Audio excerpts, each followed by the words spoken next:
Hello, everyone. I'm Wayne, and I'm Director of Academic and Strategic Development at the BPF, which is just a fancy way of saying that I have oversight of all of the trainings at the BPF in some form or another.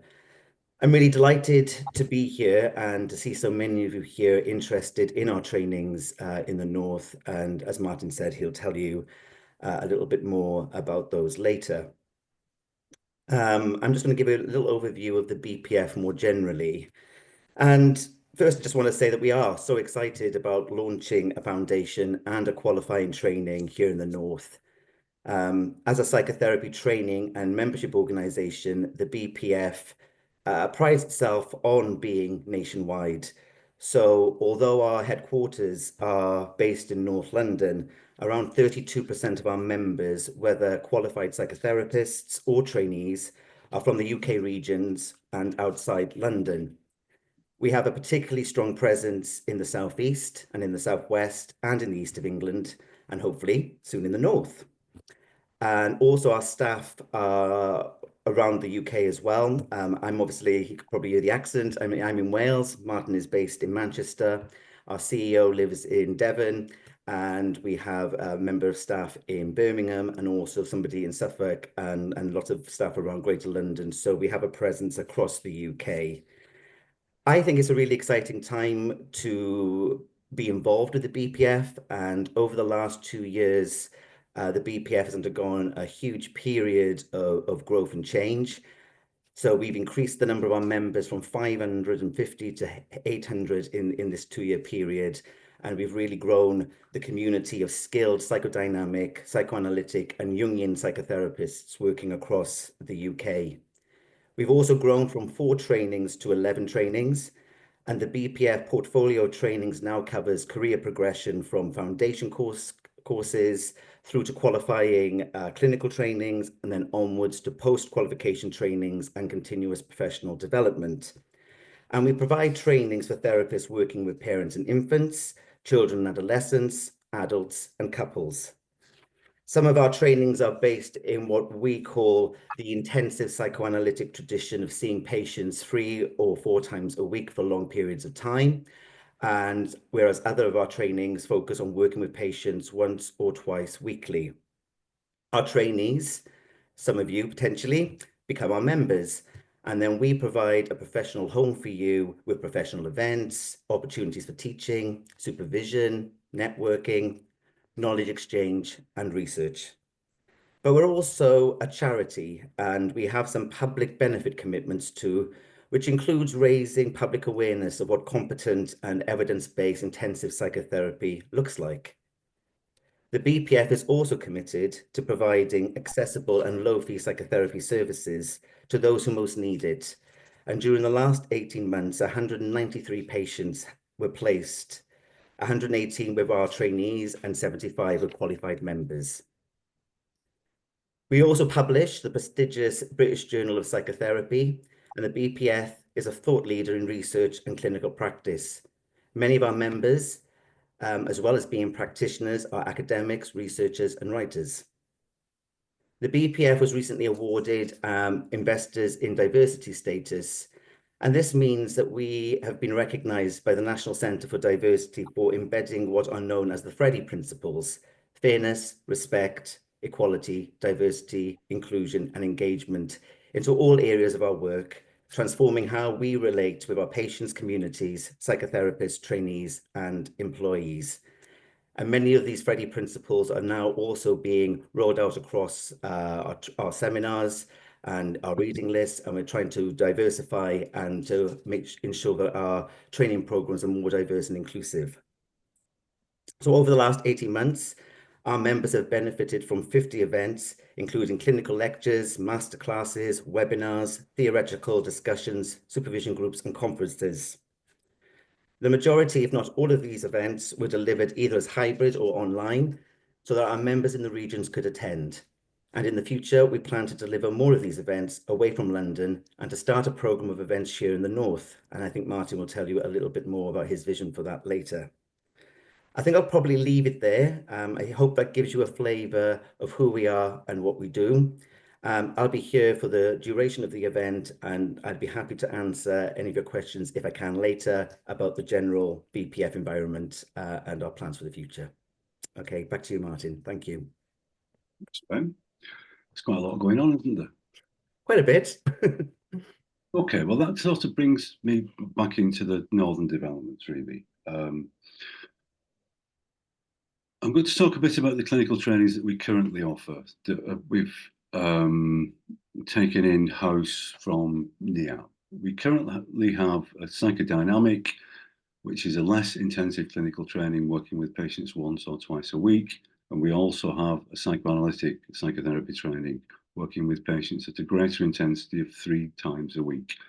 The courses, of course, are based around a number of things. I'll kind of documents. Training as a psychoanalytic psychotherapist or psychodynamic psychotherapist takes a minimum of 4 years. So it's quite a serious commitment. Personal psychoanalytic psychotherapy or psychodynamic psychotherapy. The psychodynamic part of the training is at a lower intensity of once or twice a week. And psychotherapies are in person currently. To undertake the psychoanalytic training, it is an intensity of 3 times a week or more. So a much more serious commitment. So it might be that some people are here thinking about whether they're ready to train. Some people might be clear that they are ready to train. And I'll talk a little bit about our introductory course once I've finished talking about these. The components of the course are theoretical and clinical seminars, so learning about psychoanalysis, and I'll use psychoanalysis as the broader term, so understanding theories of mind, the unconscious, Klein, Freud, Winnicott, and those sorts of people, and also understanding particular clinical issues. It might be that people come from non-clinical backgrounds. And what we would consider in that case as part of a training application is thinking about how we introduce people to psychiatry, in a sense. Understanding mental illness is quite important to work clinically as a psychotherapist in this field. The other part of clinical training, which I think is really, really very interesting, the first part of the clinical training show undertaking an infant observation. It might be that people are already aware of this, but I love infant observation. I think it's such an interesting thing to do. An infant observation is an opportunity to meet with a family, usually a kind of primary carer, an infant, over a year, and undertake an observation. The purpose of that is to see what happens in very early life. Psychoanalysis, of course, is invested in thinking about things right from the beginning, if not prior to that, in terms of transgenerational elements. And also to learn how to observe. Learning to observe, I think, is incredibly important to work clinically. And the infant observation seminar and the infant observation itself gives an opportunity in order to undertake that with a group of peers, with a seminar leader, and notice what goes on in a minute interaction. The other part of clinical training for both courses would be to undertake clinical work directly with patients. So on a psychodynamic route, the clinical work is less intensive, once or twice a week. On the psychoanalytic route, it is more intensive, 3 or more times a week. And psychotherapies are offered often in placements, but as Wayne has brought into view, BPF has a clinical service that provides low-cost psychotherapy for trainees as well. And I think that's a really helpful development that now we have available in the north of England. All clinical psychotherapies are supervised at an intensity of once per week. So what that would look like would be seeing a patient, writing a session up and having supervision once weekly with a more senior colleague, a training therapist, a training analyst, in order to undertake and look more closely at what's happening in the interaction. I'm not going to talk about things like transference and countertransference at this point. But it really is a way to embed in working at greater depth. And I'll say a bit more about that when I talk about my own journey into this in a little bit. The foundation course BPF currently has 2 foundation courses running, one in person at the headquarters in Kilburn and one online. What we're proposing to do in the north, and already we have a number of applications for this, is to offer a hybrid foundation course. And what that will look like practically will be a monthly in-person seminar meeting, which will take place in Newcastle. Currently, we're sorting all of these things out. And the rest of that will happen online. And the components of the foundation course will include theory, so learning about things like the unconscious, learning about things like models of mind, thinking about why, psychoanalysis. We have lots of models of psychotherapy these days, so why? Think about a more psychoanalytic model of training. And also have an ongoing, what I describe as a psychodynamic-based work discussion group. The other way to think about this is a kind of clinical discussion. So, for example, if somebody's coming from a clinical background, they're likely to have clinical work to talk about. So, a counsellor, a psychologist, a psychiatrist, somebody who's not approaching training from a clinical background, for example, somebody who's a teacher or from the arts or somewhere like that. This is an opportunity to present interactions with others. There could also be organisational things that somebody would want to talk about, seen through a psychoanalytic lens. Psychoanalysis is such an interesting kind of tool to use to think both about people, culture, society, and organisations. And that would continue the psychodynamic case discussion group would continue online in between the monthly in-person meetings. So that would be quite an intensive experience. The other part of the in-person day would be an experiential group. What will happen from the autumn is that both the clinical trainings, the psychodynamic and psychoanalytic trainings, and the foundation course would all come together on 10 Saturday mornings in Newcastle. And I'm particularly excited about that. Having a cohort of people at different parts of training, I think, generates some really interesting conversations. It's also an opportunity to talk to peers and colleagues about what training is actually like. And I think that's quite an important thing to be able to think about. So why psychoanalysis? And I'm going to talk about a bit about my own professional development in a way using a sort of psychoanalytic question, which is, how do you get to be who you are? You know, in terms of your character, your professional development, particularly from early life in a kind of clinical sense, but in a professional sense, how does one move into this area of work?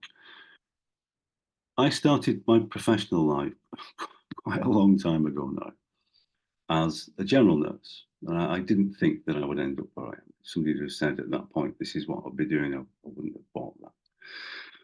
And my first job was working on a head injury unit largely with young men who had either been assaulted or had car accidents or motorcycle accidents, that kind of thing, who'd undergone brain injuries.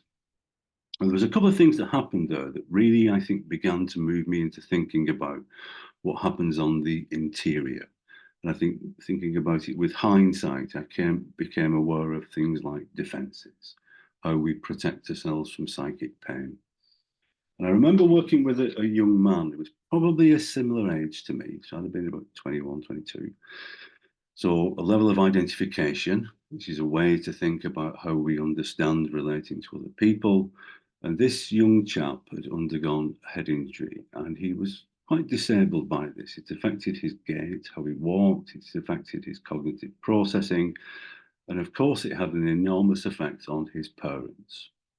And one of the things that I noticed in the time that I was working on this unit, and it was around Christmas, and it was a rehabilitation unit, so it was very sort of slow and kind of not acutely paced, that kind of thing.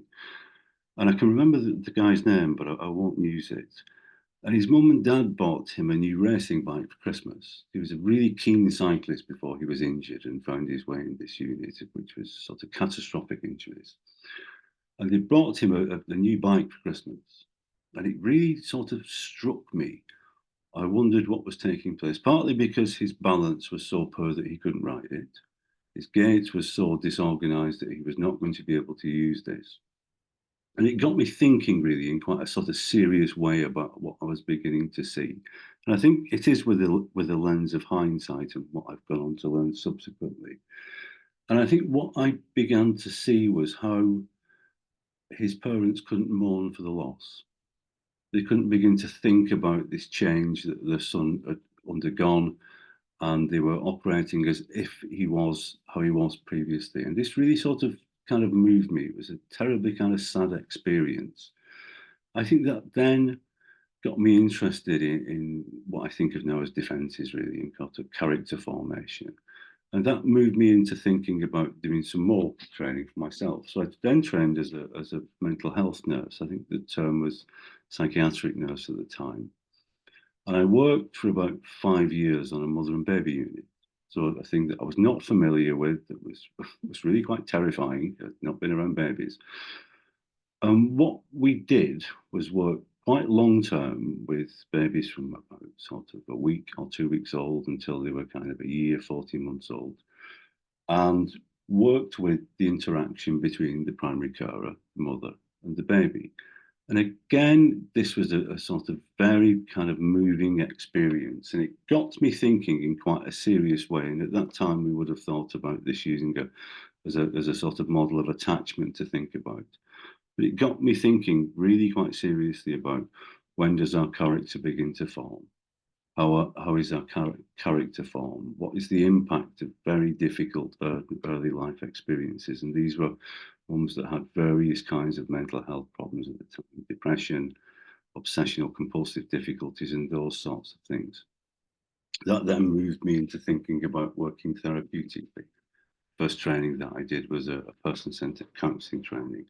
The other aspect of this that I do want to bring into view is a kind of pathway model of training, which is why I'm particularly interested in that we do begin to offer a foundation course in order to think about whether somebody's ready to train and how do you find experience in this kind of quite esoteric world without committing to a full training at that point. So from the mother and baby unit, I've become more interested in what's happening in the interior. So what I would think of now in terms of object relations, how kind of character is structured, and into a more sort of psychoanalytic way of thinking and working, both theoretically and clinically. From that, I then trained as a psychoanalytic psychotherapist. Spent quite a long time running eating disorder services in the NHS, and then went on and trained as a psychoanalyst and maintained my interest in training from that. So I have a strong interest in training and development. And I think when I look back, I can see a kind of quite clear thread. And the sort of psychoanalytic aspect of this is about moving from surface to depth. And I think that's what we do often as clinicians. We think about the presenting problem, and then we begin to think about what's happening in the interior. And as a psychoanalyst, I don't think that the symptom is the problem.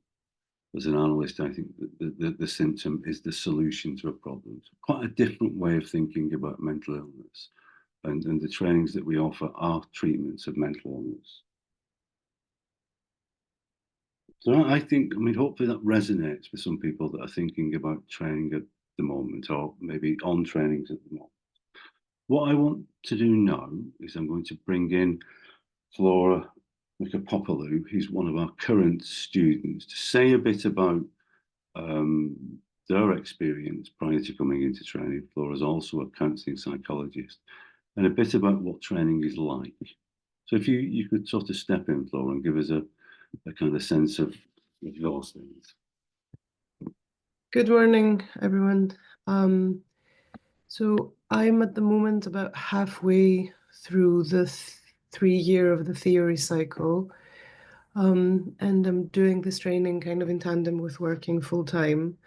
So my core profession is a counselling psychologist, and I was working in the NHS in a psychology service, but also in a psychotherapy department, which works in a psychodynamic way. And so that was quite lucky, really, because my department gives me the time, some of the time for analysis and some of the time for the infant observation. So I applied about maybe 2 years ago, and I was accepted. And I started following the theory seminars a year last September, which are on Tuesday evening, and they are remote because I'm based in Edinburgh, so that was very helpful. And there were also some in-person meetings in Newcastle about twice a term, which was also very helpful because you get a sense of other people in the cohort and kind of more of a sense of community. So essentially what this training has been like, it's quite intensive. There's a lot of reading kind of for the theory, which is very interesting. It's following the theory seminars on Tuesday evenings and doing the infant observation, which I wasn't expecting to like quite as much as I did. And I've had to say goodbye to the baby a couple of months ago, and I'm still kind of grieving that loss. It was a really profound experience, and very, very helpful clinically and personally and professionally and in all sorts of ways, in really unexpected ways, really. And I'm about kind of to start thinking about starting with a training patient. I'm finding it's quite a big commitment, as Martin said. I mean, analysis 3 times a week. Um, Finding a patient, being in supervision, that's also going to be quite big commitments. I'm kind of thinking about transitioning from the psychoanalytic to the psychodynamic route for my own reasons, and that's kind of something that I'm negotiating. But at the same time, I think either route kind of has so much to offer in so many different ways. I'm trying to think what else I might say that might be helpful. Um, I I have a suppose it takes up space. This. Hmm? I have a question.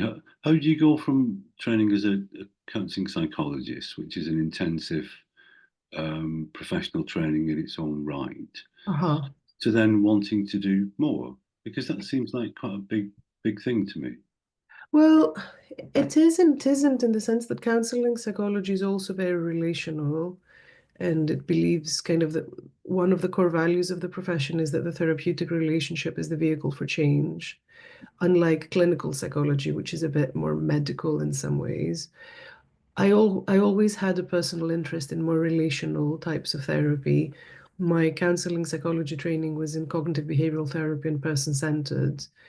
But I had some previous studies kind of years and years ago, kind of in psychoanalytic theory at the Tavistock, which this training kind of helped to pull everything together, really. I suppose the counseling psychology training was really helpful because it gave me a core profession and kind of a springboard from where to start. So I had a job and an income that enabled me to kind of to do something for my professional development, which was the psychoanalytic training. And I was just about to say that, even if you are working in the mental health profession and you can incorporate this in your work, it does take up quite a lot of space in a significant way, not in a bad way. But it's the reading is a commitment, turning up for seminars is a commitment, turning up to witness to observe the baby is a commitment, and it's a very, very rewarding one. And I've noticed my own clinical work change quite a lot. I think more through my experience of analysis than anything else. And it's also constantly developing and changing. So it's quite profound, really. Yeah. I think I don't really know if there's anything else I can usefully add to this, but yeah. I think psychoanalysis is unashamedly difficult. And I think in a way that's quite important. And I think it's important culturally, currently. I don't think psychoanalysis is any, and I use that as the broader term. I don't think it's any more popular than it was in Freud's day. Nobody bought the interpretation of dreams, of course. They couldn't. It took a while to have a second run. And I think the reason that it's unashamedly difficult, not for the sake of being difficult, because applying simplistic solutions to complex problems doesn't work. And I think that can be thought about in both kind of clinical and sort of cultural realms, really. Well, I think that's mirrored on a service and kind of more systemic level that, working in the NHS, kind of for a while I was split between adult mental health, kind of outpatient psychology service and the psychotherapy department. In the psychotherapy department, we see the very complex people with very complex relationships to care, really. So it's a highly specialist service, and I think that reflects on something about what you're saying. It's when, like, this isn't around the symptom anymore. This is about something quite different. And this is, I think, what makes it so fascinating, rather than giving, 16 sessions of CBT for social anxiety, which is very, very helpful in itself, but it will only take you so far. Riff in lots of directions. I think that's really helpful. Let me bring Lucia in, and maybe you kind of stay with us, Flora. Lucia Mathis is a graduate of the modified entry route, which is the other training route that we offer if you're a child and adolescent psychotherapist, or if you have a training with a different organisation, or you've trained abroad and you're looking to develop your training in order to register with the BPC, which is Psychoanalytic Council, as a psychoanalytic psychotherapist. We offer what, in a sense, is a sort of top-up training. And Lucy is one of our recent graduates and is also a child and adolescent psychotherapist. Maybe you could come in, Lucy, and tell us a bit about your journey and why undertake further training.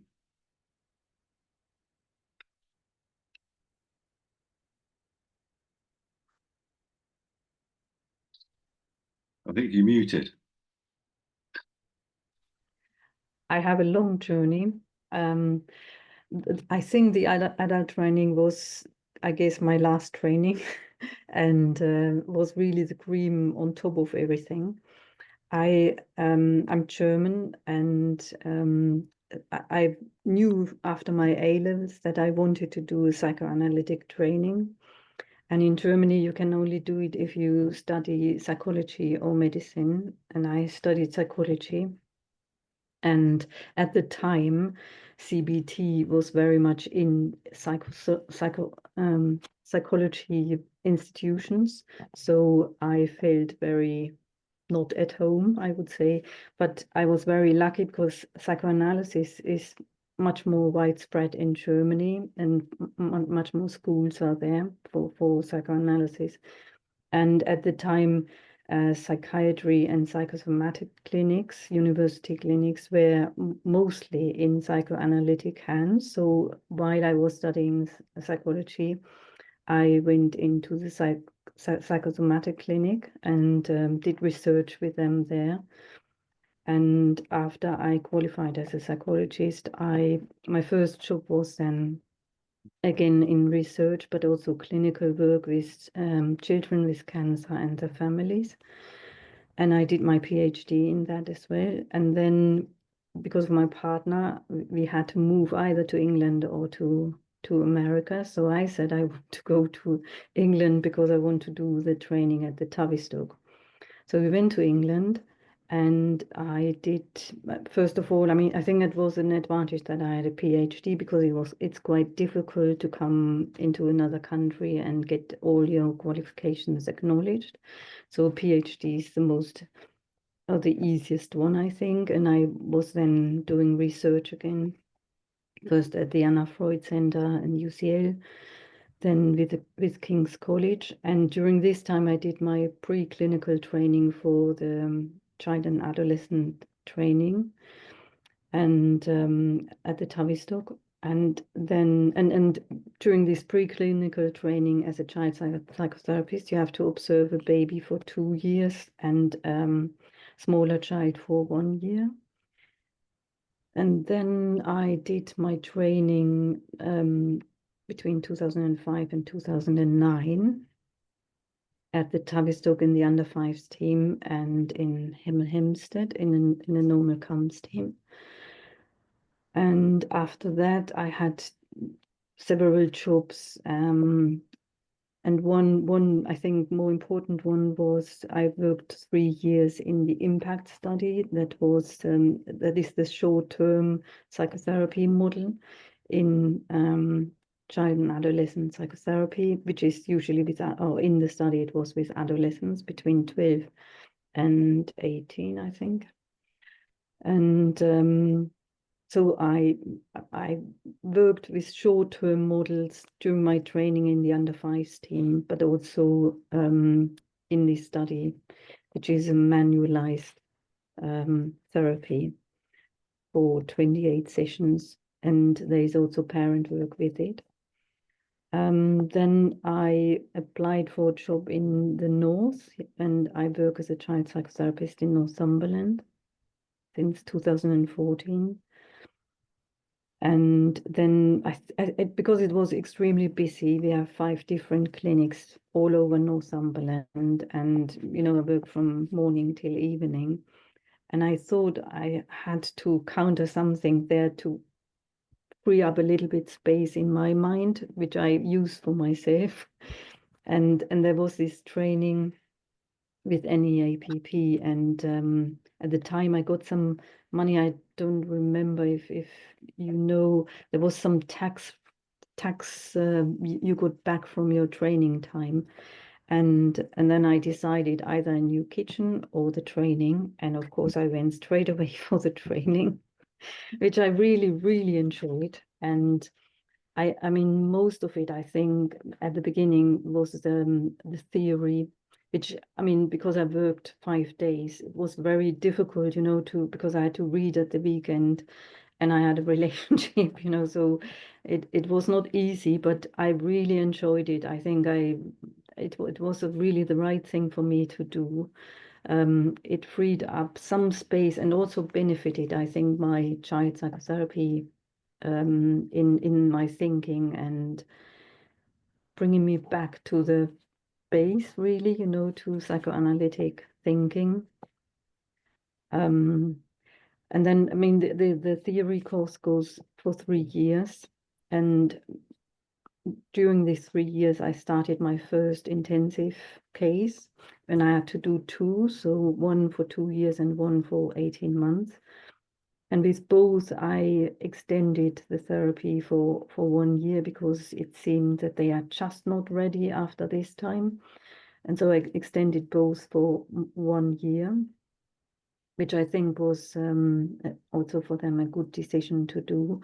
And not everybody has this, because I was working, and this was not my first training. So I was not dependent so much to finish it straight away.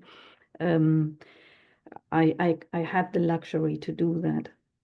For some of my colleagues, that is not possible, and they have to end after 18 months or after 2 years, which is sometimes hard. But yeah, I also saw positive results in their case, with their cases.